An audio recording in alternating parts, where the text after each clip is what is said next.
Hey YouTube, it's Mad Tex Auto here, and today we're going to be putting bigger tires on the front of the Murder Murray. First thing you're going to want to do is remove the center cap. As I'm going to do, you don't have to do it. It makes no sense down here.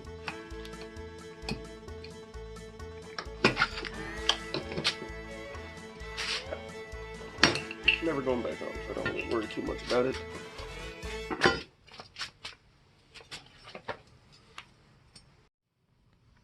So the next thing you're going to want to do is remove the cotter pin from it. And I'm not too worried about breaking it or anything, because it's not going back on.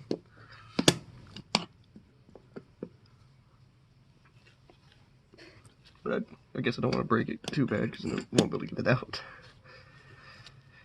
Problem I actually ran into on the other side. I haven't completed the other side yet, but I got the big wheel just stuck on it, so I can figure this all out.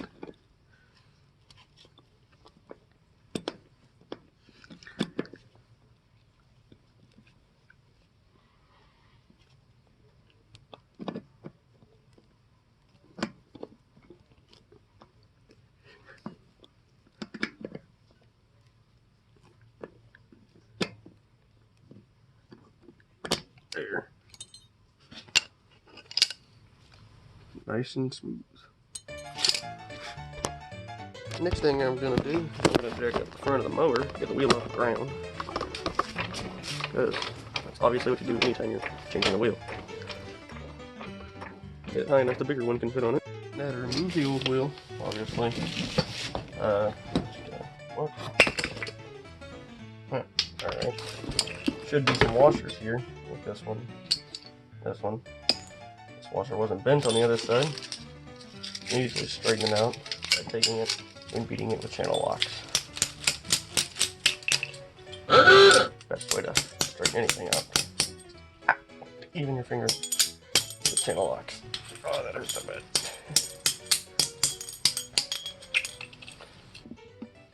Almost straight as an arrow. I literally have a hammer like 5 feet from me. Holy smokes, that's a lot of grease. Huh, I don't remember either of these things being on the other side. They must have came off with the wheel. But then you slide your old trusty bigger washer into that. If not, your big wheel will rub on this. And that's bad. Now, to go grab my bigger wheel.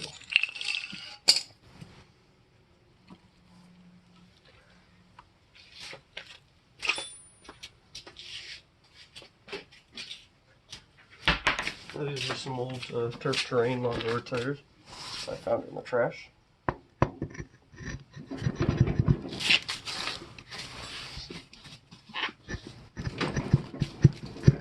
Just so happen to fit on these axles magically. So once you get it on all the way, you'll notice your front axles are a little too short. By a little, I mean a lot. And you'll have to make a way to attach the tire. See, as it doesn't rub, it will rub here, and I'll have to cut some off with an angle grinder. You don't see where I just pointed, I don't think. I guess you do. But, I'll show you what I'm going to do next.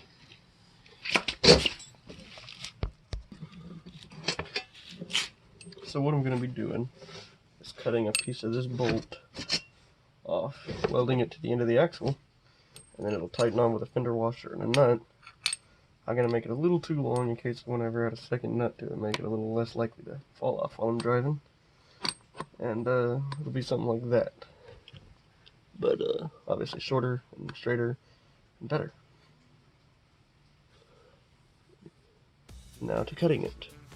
Cut the bolt shorter and the head off it, of course.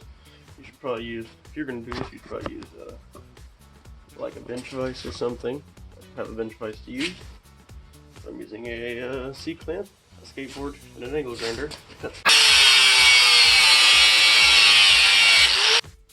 Nice, check that out. Now we'll be welding this on.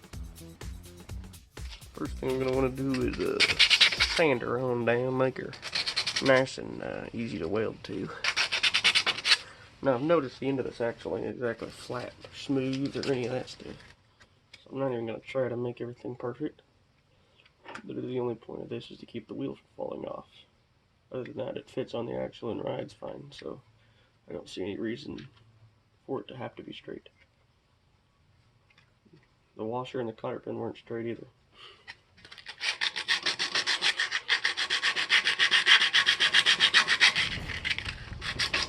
Alright, I'm going to be welding this on with this old Harbor Freight flux core welder.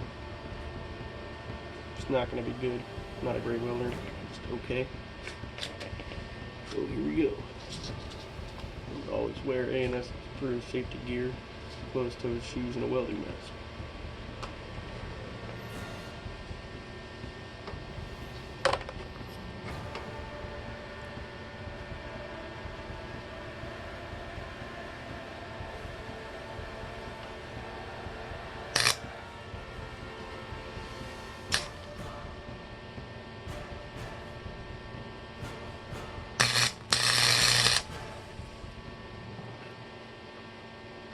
Alright, use a welding mask.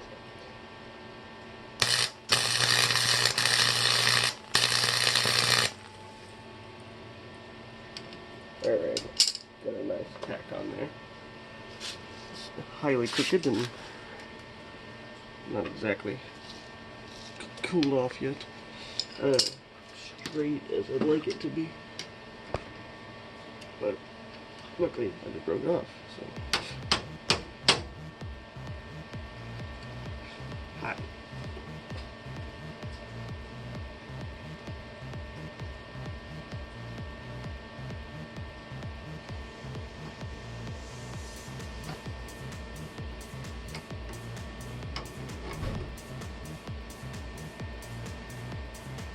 So let's try that again.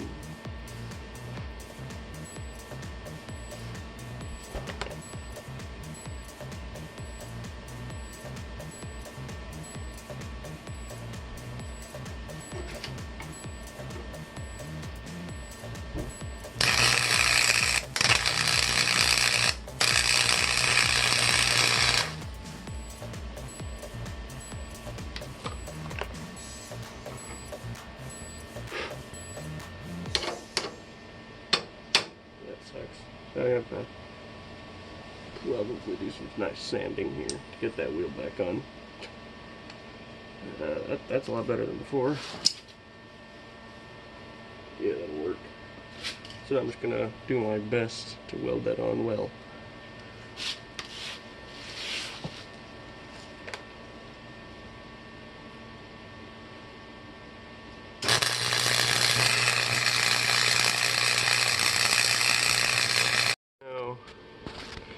Creppily attached. This is the terrible seam weld that I'm going to be entrusting to hold my front wheels on. It's beautiful, isn't it? But I mean, it's not bad. It's not as bad as I was actually expecting it to be. It doesn't look good, but it's not bad. Now let's see what that wheel looks like on here. Pretty happy with this. I'll put the camera back on the tripod real quick. Alright, time to put the wheel on. Might as well turn that welder on.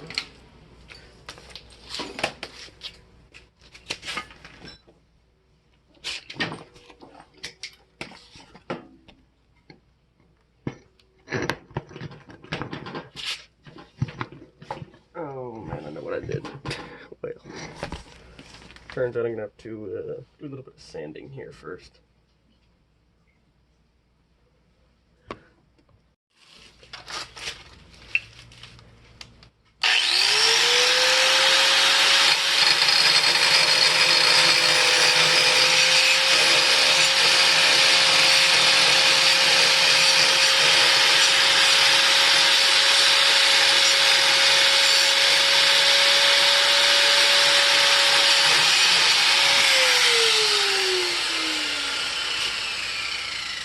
Now I should be able to put the wheel on.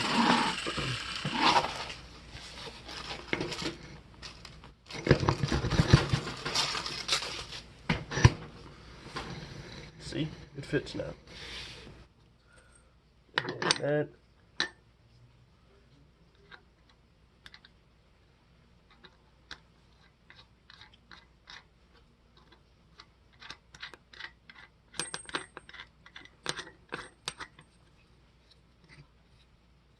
Perfect. Now, of course, I need to put grease on that axle. But at the moment, it works pretty good. I'm not going to show putting grease on the axle, it's pretty pointless. You guys can just know to do that. Set it down. See what it looks like. It looks pretty good. And then I'll show it again when I'm done with the other side too. Well, I've finished both sides now. This side you'll already seen. And on this side, also got it welded on. It's pretty great looking. It's got a lot more ground clearance than before, and wasn't really too hard. These tires are free. I found them in the trash. They appear to be holding air pretty well. A lot better than the originals did. Now it does rub when I turn all the way right there.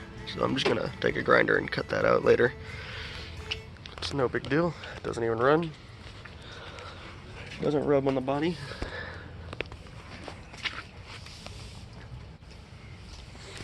But yeah, it looks pretty daggum awesome.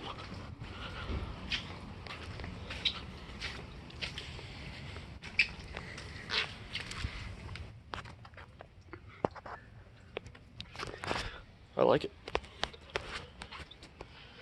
In the next video I do, I'm going to be swapping the motor because I can't figure out what's wrong with this one, and I really want to ride this thing. So I'm just going to be saving this one to finish and fix someday, which sucks because I put that great snorkel on it. But I'm just going to put a push mower engine on it just for now. Eventually I'll fix this motor or buy another V-twin. But man, those tires look awesome. I mean, look how much ground clearance this thing has now. It's awesome. Alright. Well, that's all for this video. Peace out.